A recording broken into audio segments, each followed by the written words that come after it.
मान के चलते लोग हमारे विरोधी हो सकते हैं, हम किसी के विरोधी नहीं है, इसलिए हम तो अपने विरोधियों से भी मिलते हैं, सभी राजनीतिक दलों से मिलना जुलना हम करते हैं। आपने देखा राम जन्मभूमि की प्राण प्रतिष्ठा हुई तो वहाँ के न्यास ने संघ के ऊपर छोड़ा कि भाई कुछ प्रमुख लोगों को बुलाना है, साधु संतों को तो विश्व हिंदू परिषद बुलाएगी और समाज जीवन के प्रमुख लोगों को संघ और संपर्क विभाग बुलाए। तो हमने बुलाया पूरे देश भर के हर दल के जो राष्ट्रीय अध्यक्ष है उनको निमंत्रण दिया हमने। उनको आश्चर्य हुआ कि हमने तो राम जन्म के लिए कुछ किया भी नहीं, लेकिन ट्रस्ट के लोगों ने सोचा, साधु संतों ने सोचा, अरे भाई भगवान राम जब अपने घर में प्रवेश कर रहे हैं तो पड़ोसी हमारा कैसा भी होगा, विरोधी होगा, समर्थक होगा, उसको भी बुलाओ इस प्रसंग पर। कुछ लोग आए भी, कुछ लोग नहीं आए। जो नहीं आए उनको बाद में पश्चाताप हुआ क्योंकि जनता ने उनको थोड़ा सबक भी सिखाया, लेकिन हमने तो सबको न्योता दिया।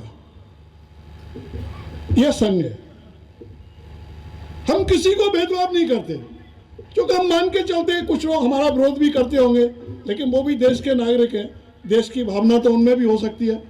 अभी आपने देखा पहलगाम की घटना के पश्चात पूरा देश एकजुट होकर खड़ा हो गया। तो ऐसी भावना पूरे देश भर में निरंतर चलती रहे आवश्यक है, केवल घटना होने पर यह भावना है इतना पर्याप्त नहीं है। लेकिन अब स्वार्थवश कुछ लोग हिंदू संगठन को कम्युनल भी कहते हैं। दुनिया में हिंदू किसी से नहीं लड़ रहा, दुनिया में अकेला हिंदू है जिसकी किसी से लड़ाई नहीं हो रही। मैं यहां किसी विशेष समुदाय का उल्लेख नहीं कर रहा, लेकिन तो भी आप देखेंगे मुस्लिम से लड़ रहा है, क्रिश्चियन से लड़ रहा है, क्रिश्चियन मुस्लिम से लड़ रहा है, मुस्लिम क्रिश्चियन से लड़ रहा है। हिंदू से कोई नहीं लड़ रहा और हिंदू किसी से नहीं लड़ रहा, क्योंकि हिंदू इंक्लूसिव सोसाइटी है, हिंदू उदार है, हिंदू सहिष्णु है। हम वसुधैव कुटुंबकम की चर्चा करते हैं, इसलिए हमारी दृष्टि से नो टेररिज्म। जो भी हिंदुत्व की बात सोचेगा वो आतंक और इसकी बात ही नहीं सोच सकता। लेकिन दुर्भाग्य से हिंदू को भी आतंकवाद से जोड़ने की कोशिश की गई इस भारतवर्ष में। जिन्होंने जोड़ने की कोशिश की उनको भी जवाब अपने ढंग से जनता ने दिया है। एक सरल भाषा में हिंदुत्व यानी क्या है? तो सर्वे भवन्तु सुखिनः, यही हिंदुत्व है। सर्वे सन्तु निरामया, सभी सुखी हो, सभी निरोग हो। वसुधैव कुटुंबकम, सारी दुनिया कुटुंब है। तो ये भारत जहाँ एक तरफ भारत बढ़ रहा है सभी क्षेत्रों में, वो चाहे रक्षा का क्षेत्र हो, चाहे स्पेस का क्षेत्र हो, चाहे खाद्यान्न का क्षेत्र हो, चाहे पूरी दुनिया में एक अपनी ताकत बनवाने का क्षेत्र हो, वही दुनिया की कुछ ताकतें ऐसी हैं जो भारत के बढ़ने को पचा नहीं पा रही। उनको लग रहा है यदि भारत बढ़ा तो हमारा क्या होगा। दुर्भाग्य से उन्होंने भारत में भी अपने कुछ हस्तक तैयार कर लिए, अपने हैंड्स तैयार कर लिए। जो कुछ भारत के लिए अच्छा है वो उनको गलत लगता है, उसका विरोध करते हैं। इसके लिए एक शब्द प्रयोग शुरू हुआ है, ब्रेकिंग इंडिया लॉबी। ऐसी लॉबी जिसको भारत को तोड़ने में ही मजा आता है, ऐसी एक ब्रेकिंग इंडिया लॉबी ये खड़ी हो गई है। उस लॉबी का उपयोग करके भारत में भारत के लोगों में विभाजन पैदा करना, हमारी संस्कृति, देव पुरुषों के बारे में अनास्था निर्माण करना, अलगाव पैदा करना, अराजकता निर्माण करने का प्रयास करना। विशेष रूप से भारतवर्ष की मातृशक्ति, भारतवर्ष की युवा शक्ति, भारतवर्ष का फैमिली सिस्टम, इसको डिस्ट्रॉय करने का प्रयास है। आपने कुछ शब्द शायद सुने होंगे। विशेष रूप से वामपंथियों ने एक नेटवर्क ऐसा बनाया,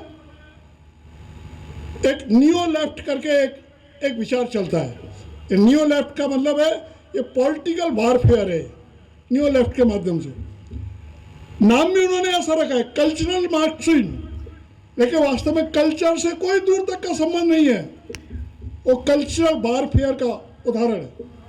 एक नया शब्द सुनो जो यूनिवर्सिटी में लड़के लड़कियां पढ़ते हैं उन्होंने सुना होगा, वोकेज्म। हम जगे हुए हैं, हम जागरूक हैं, लेकिन जागरूक काय के लिए? अपनी परंपराओं को छोड़ने के लिए।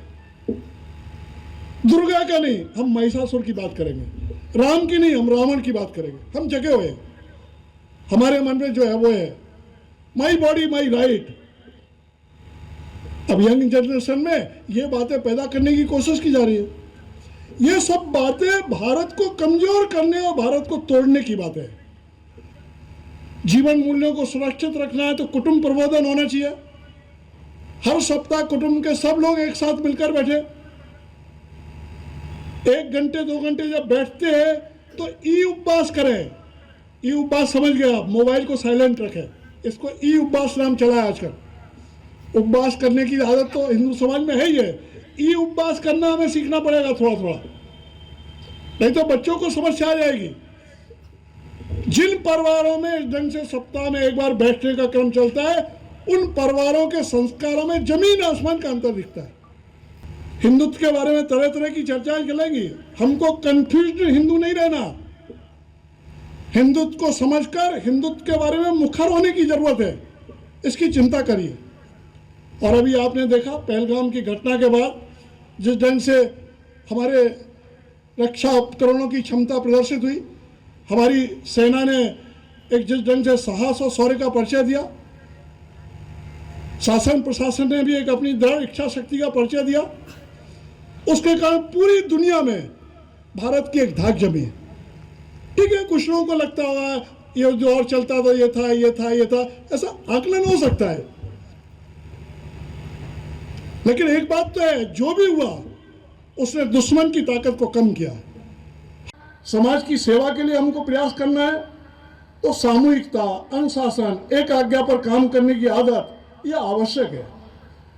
आज हम देखते हैं जब देश में प्रांतवाद है, भाषावाद है, जातिवाद है, इसके झगड़े हैं। दक्षिण भारत से कभी कभी आवाज आती है कटिंग साउथ, ये आंदोलन चलता है, भाषा को लेकर झगड़े होते हैं। भारत की सभी भाषाएं राष्ट्रीय भाषा है, ये संघ के द्वितीय सरसंघचालक गुरु गोलवलकर जी ने कहा।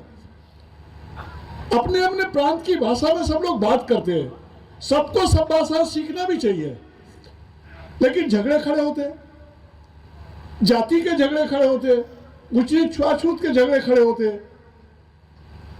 राजनीति ने इन झगड़ों को और थोड़ा बढ़ा दिया है। ये सारी चीजें चलती हैं, लेकिन संघ में कुछ नहीं दिखाई देता।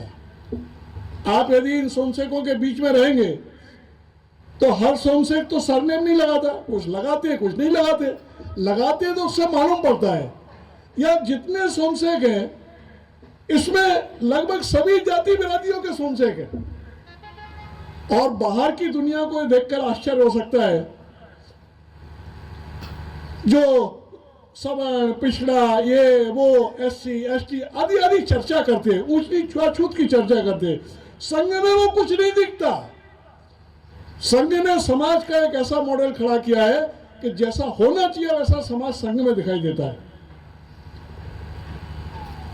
जिन जातियों के बारे में कहा जाता है ये इनका ऐसा है इनका ऐसा है, उस जाति के सोमसेक सबको परोसते हैं, सब खाते हैं, फिर दूसरे दिन दूसरी जाति के लोग परोसते वो सब खाते हैं।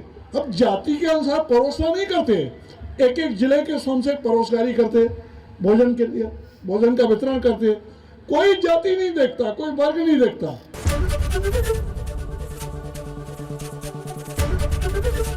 ABP गंगा, खबर आपकी, जुबान आपकी।